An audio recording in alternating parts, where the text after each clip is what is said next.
ఈరోజు ప్రజాశక్తి ఫ్రంట్ పేజీలో ఒక హెడ్డింగ్ నిజంగా భలే బాధ పెట్టింది. చాలా పెయిన్ కలిగించింది. యాక్చువల్‌గా ఇటువంటివి ఎప్పుడు చూసినా పెయినే కలిగిస్తూ ఉంటాయి. ఈరోజు ఒక పత్రికలో పాలకులు ఏఐ గురించి గొప్పగా మాట్లాడిన మాటలు ఫ్రంట్ పేజీలో ఉన్నాయి. అదే ఫ్రంట్ పేజీలో ఇక్కడ రైతుల ఆత్మహత్యలు. అప్పుల బాధతో కౌలు రైతు ఒకే జిల్లాలో ఇద్దరు ఆత్మహత్య చేసుకున్నారట కర్నూలు జిల్లాలో. ఈ మధ్య చూసాం, బండెనక బండి కట్టి 16 బండ్లు కట్టి ఊర్ల నుంచి వలసలకు వెళ్ళిపోతున్న జనాలను చూసాం అదే జిల్లాలో.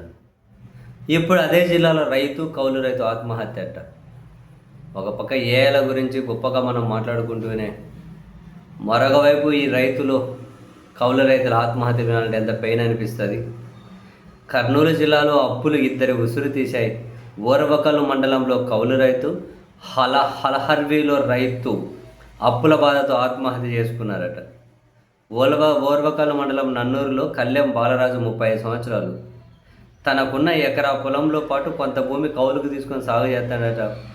ఇందుకోసం దాదాపు 6 లక్షలు అప్పు చేశాడట. అప్పు తీర్చలేక ఆదివారం ఇంట్లో ఎవరు లేని సమయంలో ఫ్యాన్ గుర్రేసుకుని ఆత్మహత్య చేసుకున్నారు. మరో దగ్గర హలహర్వి మండలం సిద్ధాపురం గ్రామానికి చెందిన తిమ్మప్ప 2.5 ఎకరాల పొలం కౌలుకు తీసుకొని మిరప, మొక్కజొన్న సాగు చేశాడట. సాగు కోసం ఆయన 5 లక్షలకు పైగా అప్పు చేశాడట. గత ఏడాది మిరప నష్టం రాగా ఈ ఏడాది దిగుబడి కూడా ఆశాజనకంగా లేదట. అప్పులు ఇచ్చిన వాళ్ళు ఒత్తిడి ఎక్కువడంతో మనస్తాపం చెంది ఆత్మహత్య చేసుకొని చనిపోయారట పురుగుల మందు తాగి.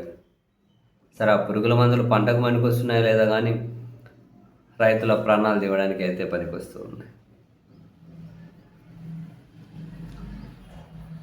పట్టించుకునే వాళ్ళు ఎవరు? అసలు ఇది చాలామందికి వార్త కూడా కాదు. జనరల్గా ఇది వార్త కూడా కాదు చాలామందికి. ఎందుకంటే వాళ్ళు ఈ సమస్య పట్టించుకునేవారు ఎవరు? కనీసం మద్దతు ధర అన్నామా మాటలు కూడా చెబుతారు, కోటలు దాటిపోతూ ఉంటాయి. రైతులకు మద్దతు అందామా మాటలు చెబుతారు, అవి కోటలు కాదు హిమాలయాలు దాటిపోతూ ఉంటాయి. ఒక పక్క వర్షాభావ పరిస్థితులు ఒకటి, అంటే వాతావరణ పరిస్థితులు ఒకవైపు రైతులను ముంచేస్తాయి. ప్రభుత్వాల మద్దతు లేకపోవడం ముంచేస్తాయి. పెట్టిన పెట్టుబడికి కూడా తిరిగి రాదు. విపరీతమైన అప్పులు పెరిగిపోయి అప్పులు ఇంటి దగ్గరకు వచ్చి అడుగుతుంటారు. అందరి ముందు అడిగి తిడుతూ ఉంటే అది మళ్ళీ సామాజిక అవమానం. ఒకవైపు ఆర్థిక భారం, మరొకవైపు సామాజిక అవమానం.